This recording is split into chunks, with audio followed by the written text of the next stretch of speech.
14 na taong gulang ang isang dalagita nang siya'y halayin daw ng sarili niyang tiyuhin. Agad nagsampa ng kaso ang kanyang ina laban sa kapatid nito.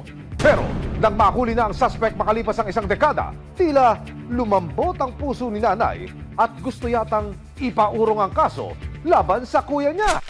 Mag-isang itinataguyod ni Sarah hindi niya tunay na pangalan ang kanyang 4 na anak. Kaya naman kahit mabigat sa kalooban, nagpunta siya sa Kuwait para magtrabaho bilang domestic helper noong 2013. Nag-usap naman kami mag-ina, hindi pa pwede na i-transfer kita. Ipinagkatiwala niya ang anak na si Alisa, hindi niya tunay na pangalan, sa kanyang kuya na tinawag naming si Lando. Sobrang hirap sa isang ina lang, OFW pa ang nanay.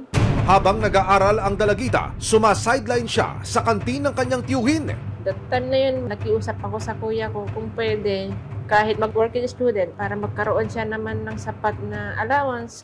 Naging maayos naman daw ang relasyon ng magtito.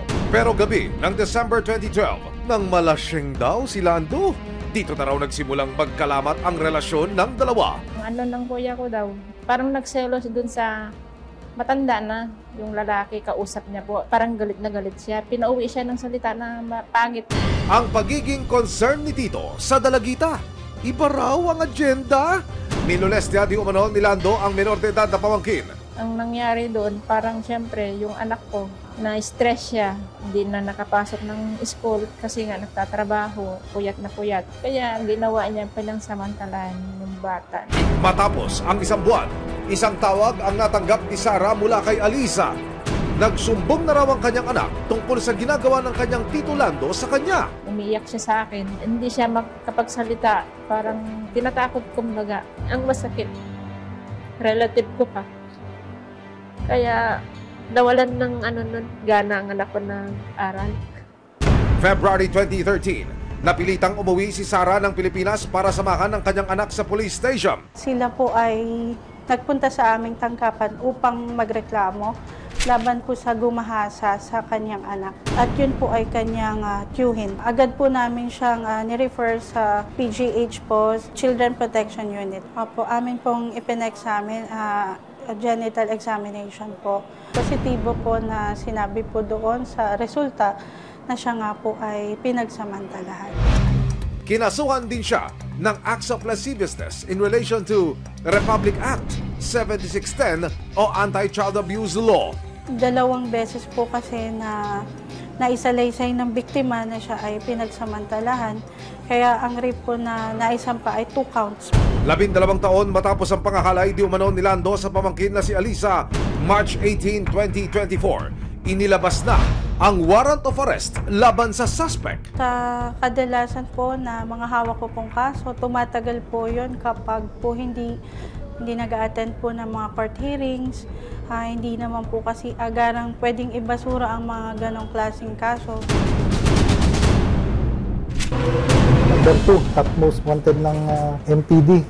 Nag-research muna tayo. Nakakuha naman tayo ng asset dun sa malapit, dun sa area na pinagtatugon nitong ating subject. Kung ating subject ay isang maghahabal-habal.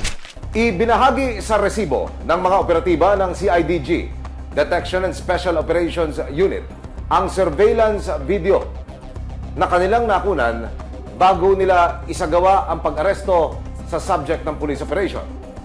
Ang video pong ito ay kuha sa loob mismo ng Intramuros, Maynila. At sa impormasyong ating natanggap mula ko sa mga pulis, driver ng isang motorcycle taxi ang subject ng police operation. Dito lang yan sir, sa may circle ng pier. Dito lang tumatarima yung subject natin. Nagbiyahe. Dito lang yan siya sir, dito lang siya paikot-ikot lang. Nang makumpirma ang lokasyon ni Lando April 3 nitong taon, kasama ang resibo, ikinasa ng Criminal Investigation and Detection Group, DSOU, ang long overdue na pag-aresto kay Lando. Natuntun siya habang nagtatrabaho bilang rider. Kuya Lando, huwag na po kayong kumuha ng booking dahil ang inyong next drop-off, guess where? Walang iba kundi sa presinto. Baka ka ng marapunan mo. Alam mo naman yung kaso mo, di ba? Mga CIDG kami. binabang warrant pa rin sa'yo, ha? Sa RTC Branch 5 Manila, sa kasong subversive business, saka 2 counts of rape. Pagka-aresto, dinala na siya sa opisina ng CIDG. Nakapanayam ng resibo ang suspect. Hindi nyo alam na may warrant kayo? Wala sir, hindi ko na alam sir kasi alam ko wala na ngayon sir eh. Kasi yung baga na hindi ko alam nag-aakyat ng kaso yun sir eh. Nabigla ako sir, nadampot ako dun sa amin. Ayon sa kanya, dumikit lang daw ang braso niya sa kanyang pamangkin. Pero yung bata, yung sinasabing napagsamantala mo, anong ginawa mo ba talaga Wala dyan? sir, wala sir. Napalo mo, hindi rin, di ba yun? Naano ko lang sir, di ko naman naano. Kumbaga lang na nag-ano kami lang sir, dikit lang wala namang ano sir. Wala kami nang nangyari sir. Siyempre bata yun sir eh. Nang tawagan namin si Nanay Sara para kumpirmahin ito, ang nasabi lang niya ay, "My child is not a liar." Itinatanggi niya ko yung mga paratang, pati na yung mismong krimen. Alangan po na gawa ng anak ko po. Ayun kung ano, siyempre kahihiyaan ng anak ko po. Alangan ko na gumawa siya ng hindi maganda na kasalita po. Yung anak ko po, sinordidan po. Pero April 5, 2024, nang magtungo si Nanay Sara sa CIDG DSOU para makita ang kanyang kuya, tila nag-iba ang ihip ng hangin.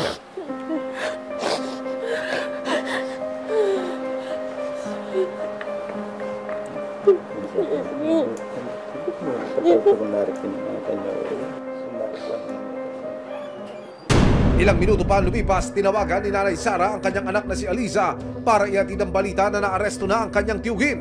Ikaw lang nagiging ng buhay ko. Sabi mo nga sa akin, bigyan mo ng katarungan nung nangyari.